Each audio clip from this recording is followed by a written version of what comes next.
Hello viewers. So in today's short video, we are going to do load calculations for a beam and subsequently we are going to design it for flexion. Let us consider a cycle shade as shown in the diagram. The first diagram here shows sectional elevation. So this is elevation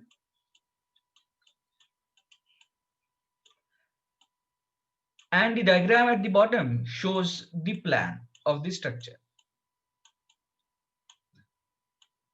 So as you can see in the plan, the slab rests on beams B1, B2, B3. In fact, it is a single beam which can be categorized as doubly overhanging beam. You have B3 as an overhang and B1 as an overhang over columns C2 and C1 respectively. So therefore, the slab of dimension 2 meters by total 8 plus 1.5 plus 1.5, that is 11 meters. So 2 meter by 11 meter slab is resting on doubly overhanging beam B1, B2, B3, and this beam in turn rests on columns C1 and C2. In the elevation, we can see these are columns C1 and C2. I have given a cut line, so these columns extend till ground. We have beams, we have beam B1, B2, B3 as doubly overhanging beam, and we have slab of thickness 120 mm resting on this doubly overhanging beam. Let us say it is given in the problem that this beam is subjected to unfactored live load of 2 kilonewton per meter square. So what do I mean by unfactored? That means working live load. So I have not multiplied this live load by partial safety factor for load as discussed in the earlier videos. So in a way, it is characteristic live load. This live load has 95% probability of not being exceeded throughout the lifespan of the structure. So let us say it is given. Suppose this live load is not given, then we have to refer to the Indian Standard Code and we have to look at the occupancy of the structure, and then we can come up with the number of we can come up with the value of live load corresponding to that occupancy. So we will do that little later, but let us say for time being it is given as 2 kilonewton per meter square. So the first step naturally we are going to do is we are going to calculate the load acting on beam B1, B2 and B3. Our focus is to design this B1, B2, B3 to carry the flexure that it is subjected to, or to carry the bending moment that it is subjected to at various locations.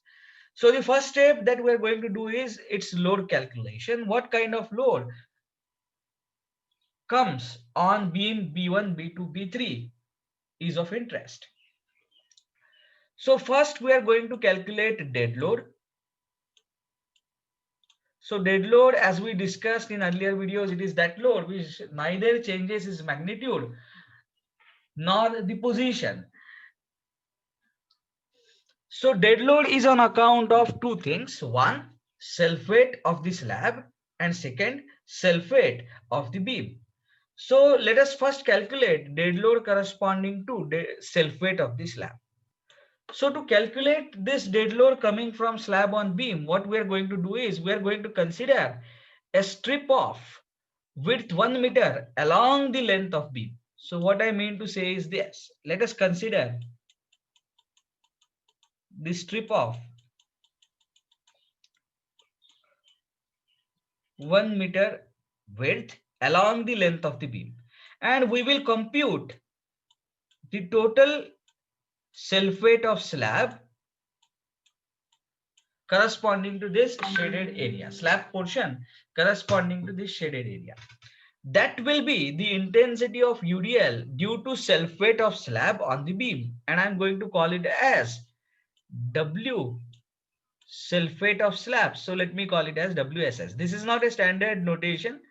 As it is UDL, I have denoted it by W, and self weight of slab, therefore SS. So UDL corresponding to self weight of slab coming on the beam. Let us try and calculate this. So this is going to be, let us write down the volume of this strip, this shaded portion.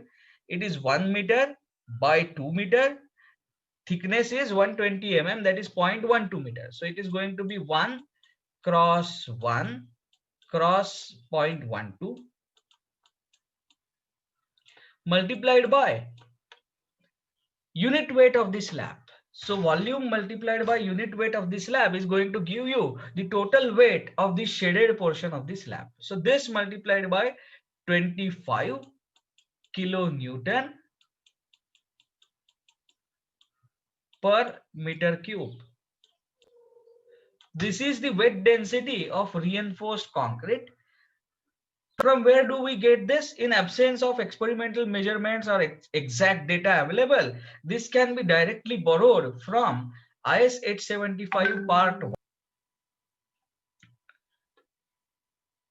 So this is in fact the UDL due to self-weight of slab acting on a beam. So this number is going to be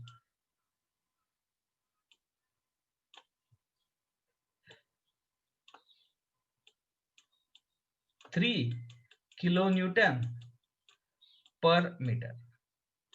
So therefore,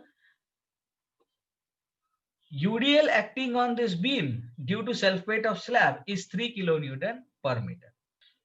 Now let us try and write down the dead load intensity coming on the beam due to its own self-weight. So self-weight of beam, I call it as WSB. For this, we must know the cross-section of the beam, but we have not yet designed the beam. So therefore, cross-section of the beam is not yet finalized. So as a thumb rule, we consider the overall depth of the beam lying somewhere between its span by 12. So this beam has now 3 spans.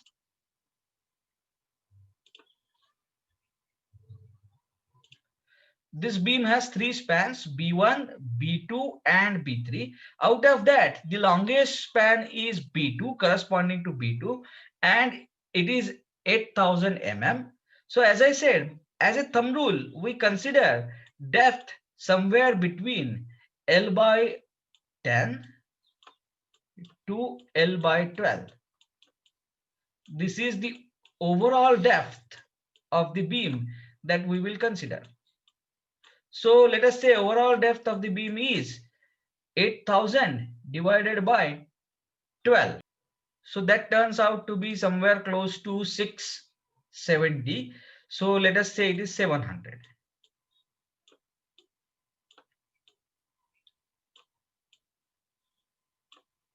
And let us assume the width of beam to be 230 mm. Typically, this is the width of beam that you will see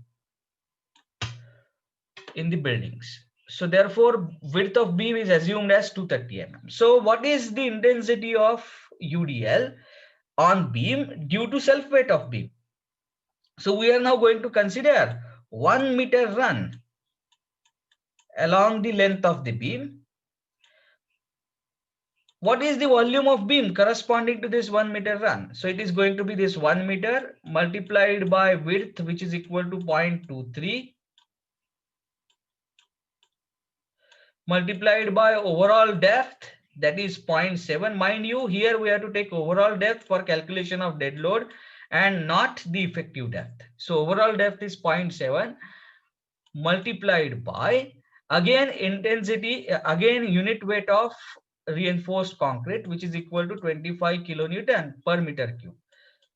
So this is the volume per meter run of a beam multiplied by unit weight of reinforced concrete. So this value turns out to be 4.025 kilonewton per meter. So it is approximately equal to 4 kilonewton per meter. Therefore, intensity of UDL due to self-weight of slab is 3 kilonewton per meter and intensity of UDL due to self-weight of beam itself is 4 kilonewton per meter. So what is the total dead load acting on a beam? Total dead load acting on a beam therefore is summation of these two, and that turns out to be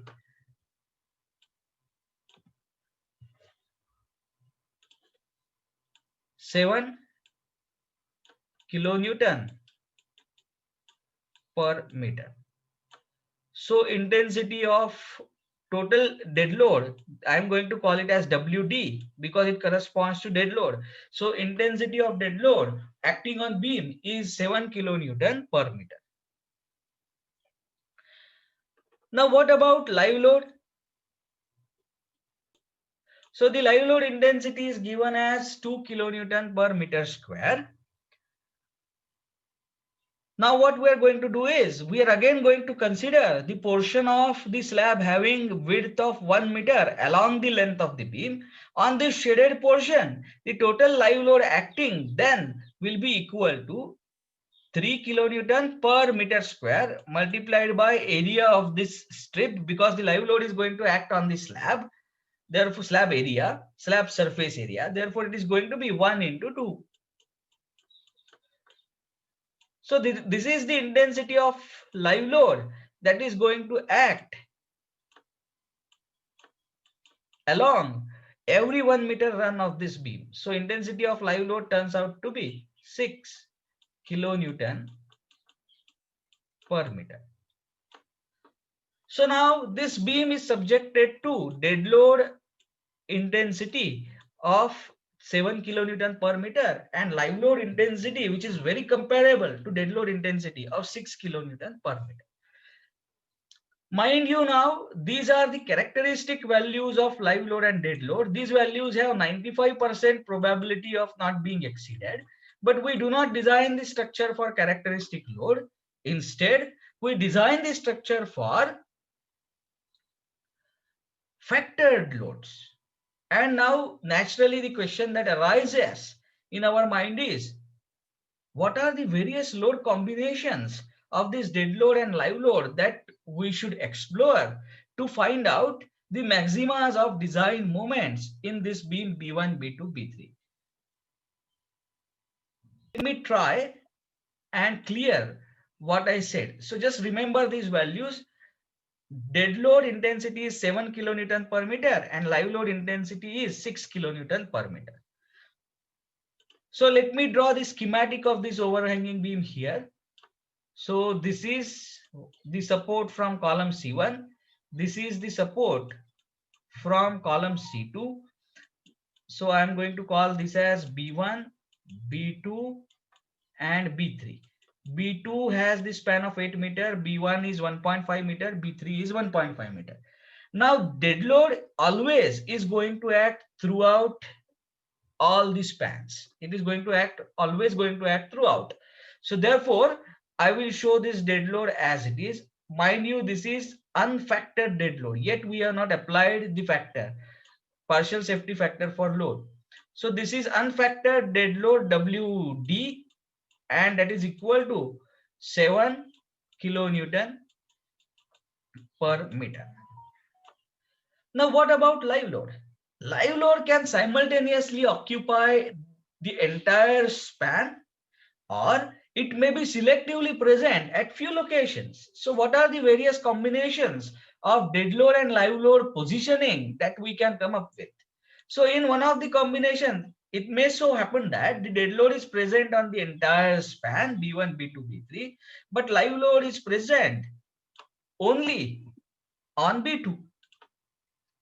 Live load is present only on B2. So this is live load WL. Mind you, it is unfactored live load. We have not yet factored it. So this is 6 kilonewton per meter as per our calculation.